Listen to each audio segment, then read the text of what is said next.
So I'm speaking with composer David Schwartz, who is a veteran when it comes to the world of TV scoring. David has done the music for shows like Northern Exposure, The Ellen Show, and he is behind the theme for the HBO series Deadwood. David is also the musical mind behind Arrested Development, which just saw its big return on Netflix. Thanks so much for speaking with me today, David. It's my pleasure. So to start off, so when did you get involved in music, and what does music mean to you personally, and what led to the composing path? Well, I don't know if it was such a chosen path. I just always played. Since I was a kid, I became enamored with the guitar, and then sort of the Beatles, seeing them on television, and sort of went that route. Uh huh. And at some point in my teens, I switched to bass, and I got to play in all different kinds of bands. The normal kind of rock bands of my time, but I also played in orchestras at school and at the New England Conservatory. I was actually a Berkeley student, but there was an orchestra that played at the New England Conservatory, the Boston Civic Orchestra. Mm-hmm. And in Berkeley, one of the last things I did there is I took a gig from Chip Jackson, who was a great bass player who was going out with Buddy Rich, and he asked me if I could cover his other gig, the Glenn Miller Orchestra. Of course, Glenn had been departed for a long time, so Buddy DeFranco was running that band, and that was a great, even if I was learning by the seat of my pants, it was an education in older swing styles, which have really come in handy, especially lately. And with Northern Exposure, both shows use different sort of versions of that Mm-hmm. swing style frequently. Yeah, yeah. Mhm. And then composing, I'd been a musician for a long time. I started to have my own recording studio. I was recording people. I was producing people, and I was sort of looking at that as my path and trying to become a producer. When a friend of mine who had he'd been very successful directing music videos when that was sort of at its peak, and he said he was going to do his own film. And he asked me if I knew anyone who would want to score that. And I couldn't think of anybody. And then my wife Jody said it should be me. So, they always know better. Right. So I went back to him and said, yeah, I'd like to do it. And he said, well, now I already got the big guys who are doing it. But, if you write something, I'll listen to it. So I wrote a theme to his movie, which was called Skeeter's Wings. And he loved it. He totally got hooked on it. And it was a no-budget movie. I think we split the cost of a Roland sampler, which was the main way we got, whatever wasn't live was in that Roland sampler. But there were live instruments, too. And he never really finished. It got close, that movie, but he got a directing job on something else, and he couldn't finish that movie. But one thing that happened was I realized this is what I really wanted to do, but now I had absolutely no idea how to do it. And, I started sending my reel around to probably hundreds of people with no response. And maybe a year and a half, 2 years later, I got a call from someone who I had met who had seen DJ's film, Skeeter's Wings, a film that didn't come out. And she said, we're doing this television show. We're not sure. We think it's going to be called North to the Future. We've tried everybody. We don't like any of the music we're hearing. Will you try to write something for it? So I said yes. And minutes later, a PA from one of the big agencies, I guess it was CIA, showed up, and CAA there, didn't sound right, with a script, and I wrote the next day pretty much the Northern Exposure theme that you hear in the air, although it went through a lot of changes and sort of came back to the original concept. But I will say that I didn't think it sounded like a TV theme, so I also wrote something that I thought would sound like a TV theme, which I wish I had it now, but my memory is sort of, it sounded like a quiz show. And I unfortunately played her that first. And Cheryl, I could just see her going like, oh my God, I've wasted my time. And she said, do you have anything else? And then I played her what was actually my first inspiration. So I like that a lot. And, I was really surprised. She called me a week later because I knew at that point it was my theme and it was up against this great Talking Heads song. And so I was kind of, wondering if I had a chance. But she called me up and said, yes, we're going to use your theme. And I was really excited. And then suddenly I realized she was talking like I was the show's composer, which I wasn't prepared for at all. I just thought it was a little contest for the theme. And I had never done any real scoring except for this, film. So I'd never dealt with the business of it or anything like that. So I said yes. And then from there I really had to learn every week. 'Cause every week we would change the music. And Josh Brand, who created the show, and all the other producers had incredibly diverse musical taste. So I think in the 7th or 8th episode, they asked me to pull together an orchestra of 150 people. Wow. I told Josh, in my limited experience, I thought that was too many. So we settled on 65, but up until this point, the score had been, like Luis Conte playing percussion, Tolek Olstad playing harmonica, me playing bass, Bill Elliott playing some piano and vibes. They've been, like my friends in my garage, and now suddenly I have Sandy DeCrescent and the Sony scoring stage and 65 musicians, and somehow I got through that. A lot with the help of my friend Phil Giffen, who was a great orchestrator, and he said, you write themes and I'll come in every night and we'll make this into something. And it was a Western score, and it worked great. And from then on, we would occasionally, it wasn't like a show where it was orchestral, so maybe once or twice a season there would be an episode that used either an entire orchestral score, or it might only be a couple of cues. So that was my first job. It started around 93, I think, 1993. And I guess that was still a possibility at that time, that they could say, you were doing a show that didn't have an orchestra, and they could say, well, why don't you get an orchestra for this show? And it was, that was incredible to have that. Wow, I mean, that's a great story. I love it. So, I mean, you've done so many TV shows since then, and TV composing is that it's a whole different beast than film composing, and I think TV comedy is even probably way more different than the one-hour drama and all that. So, what is the musical approach and the goal of music for the half-hour comedy, like the sitcoms that we see every day on TV? It's a good question. I like to do both drama and comedy, and I'm really happy when I have one of each. Uh-huh. That's not always easy to work out with schedules and how that happens. Yeah. But I like to do that, and comedy is really fun when you have something that you're working on, something dark at the same time. But I think the goal is always supporting the story and telling a story. So whatever that is, if it's making the comedy work, if it's bringing out elements that aren't on the screen that that maybe the producers or the directors would have liked, mm-hmm. or just some other element that I see. Very often it's supporting the element that you do see. It depends on the people you're working for and how obvious or unobvious they want to be. With the rest of development, I mean, Mitch Hurwitz, who is just one of the smartest and funniest and nicest people you'll ever meet. And I think we have a very unusual relationship that, I can't tell you how great it is for me. And I've done most of his things. Like, one of his concerns is always, well, are we making it too obvious? Which is not something that you hear every day in television production, Mm-hmm. Yeah. And, people all often want it to be more obvious. So, and sometimes he'll be, to the left of me in that, well, if we say this, will people think this? And I said, I don't think so. I couldn't tell the first 5 times I watched it. But that's the level he likes to work at. And, I've probably said this before and even recently, but I try to make it fun, the music fun, without the music being obviously funny. Right, yeah.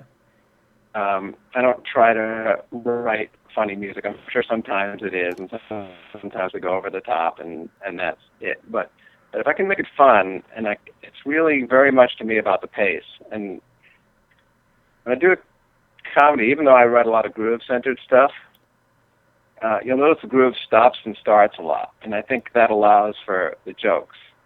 And then, depending on how well you're spotting with your producers and directors, and you agree on which of the jokes you want to highlight and which of the ones, Arrested is a joke a minute, so I can't stop, or a joke a second. I can't stop every other second. But, I try to pick the ones that work in there.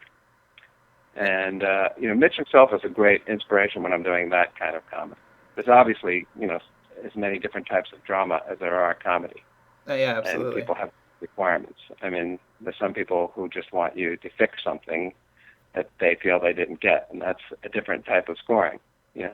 Yeah. And does the approach change if it's versus like single camera or multi-camera comedy? Does a laugh track have you ever had to play with a laugh track and work around that? Well, I used to say that that when you do single camera comedy, you're replacing the laugh track. Right. And there's the ones that I had done till that point have so much music, but then came The Office and Parks and Recreation and shows I don't do, but basically nobody does. There's no score in them, and that works too. So you can make a documentary style single camera show without music, and it can be great. I hate to say that, but then we have Arrested Development also, or 30 Rock, two shows which use quite a bit of music. I think Arrested uses a ton, especially in this fourth season. I might spot 50 cues with Mitch and our music editor, Jason Newman, and on the stage, we might add another 30. I think we've come up to 100 on what's supposedly a half-hour show. Wow. That actually brings up two other points. The current Arrested Development, this season, those shows, I think we're averaging 33, 35 minutes. That's a lot longer than a network 21-minute show. Yeah, absolutely. So it was more interesting, more chances to go for longer themes and develop music, but also just a lot more music, which was fun, but obviously it's a different prospect when you're doing that long. Considering the network drama is 41, 43, you're getting closer to the length of a drama. Mm-hmm. There's one other thing I'll add about Arrested Development being very unique. And I've had this in other shows too, so I consider it a great privilege. But Arrested and some of the other shows I've done, there is no review process in. So we spot, and then I deliver music, and it's final. Wow. And that doesn't mean it doesn't change. On those shows, Arrested especially, if any way I can be there schedule-wise, I like to be on the dub stage.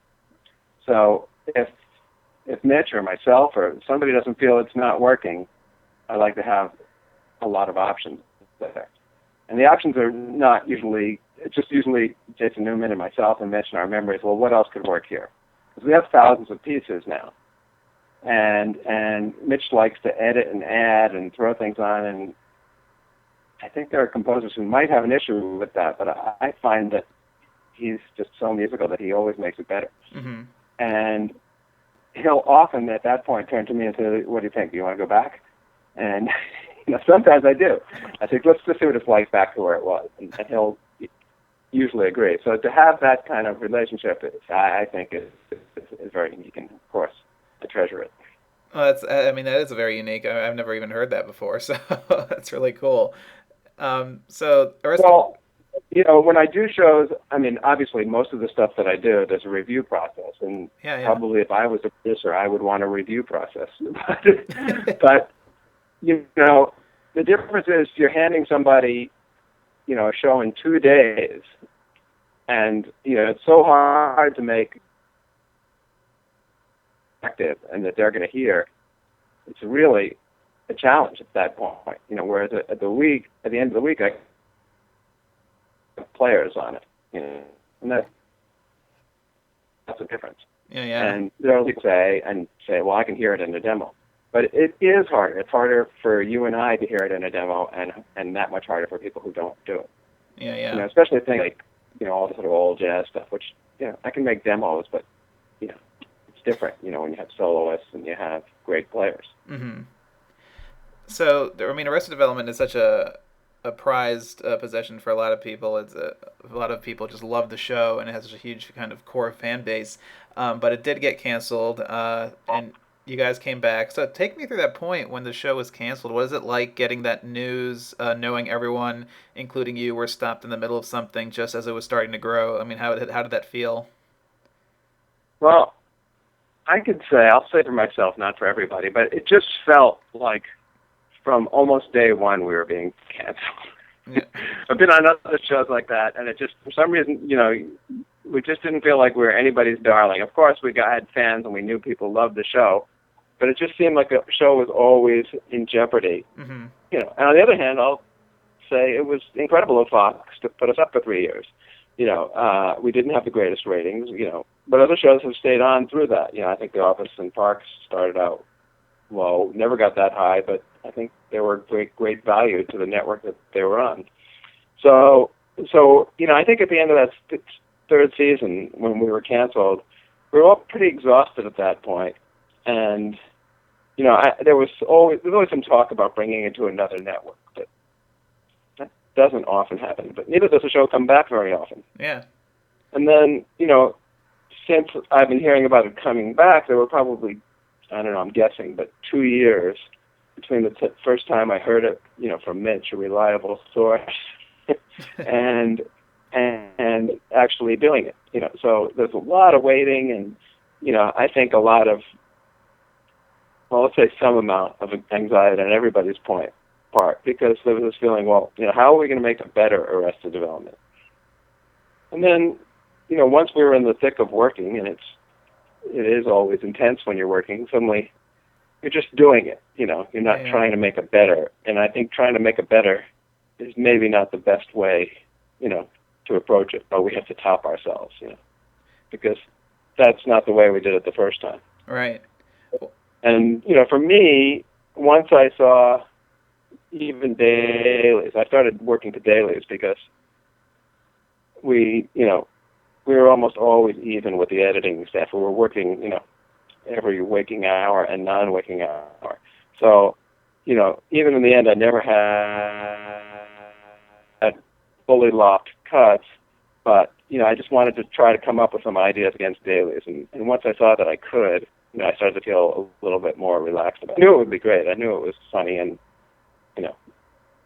I guess maybe this is just I thought, but, when you have a show, when you get a cast like that, and those shows are cast so quickly, that it's a miracle that a cast can come together that's that good. Mm-hmm. And I can talk about my own shows, Northern Exposure or Arrested, or I can talk about, The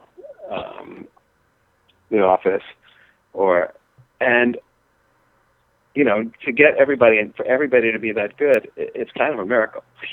There's way more ways a television show can go wrong than go right.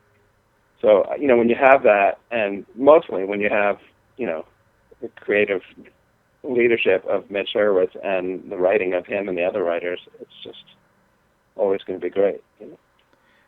And I think, I mean, it is. You guys are doing a fantastic job, and I think it was a surprise to everyone that it came back through Netflix. And Netflix's approach is really, I think, shaking up the TV model a bit. After House of Cards, and now you guys with Arrested Development, the idea of releasing an entire season at once is something entirely new, and people are definitely, I think, loving it. What are your thoughts on the model? Do you like it? Do you dislike it?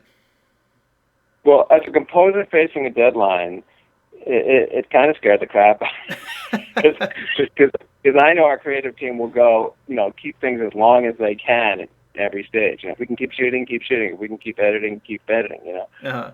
So that means, I did it later and later, and then, we just kept on looking down the road, and I said, okay, well, we can take a little more time here, but what's going to happen to these last 5 episodes? and we kind of did them in 11 days, and I found great freedom in that. It may have been my best writing, although, we had to use more cues from older episodes to do it. Then I was just going like, well, failure is really the only option here. We're not going to get it all done to do that much, in 11 days. So just have fun and write the ones that really are going to make a difference, and try crazier ideas, because we have a lot of stuff that can just go in there if not. So we had the luxury of having, a plan B if stuff didn't work. but most of the stuff in those last 5 days did, and I even wrote a couple of songs in that one 2-minute song, which it got edited a lot. It's not the full song is in there.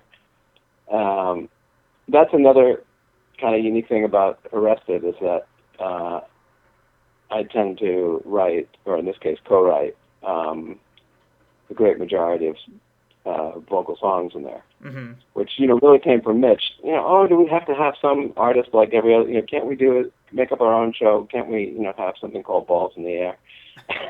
And then just go from that, And so another example of him having trust, because I was not, a known entity as a songwriter.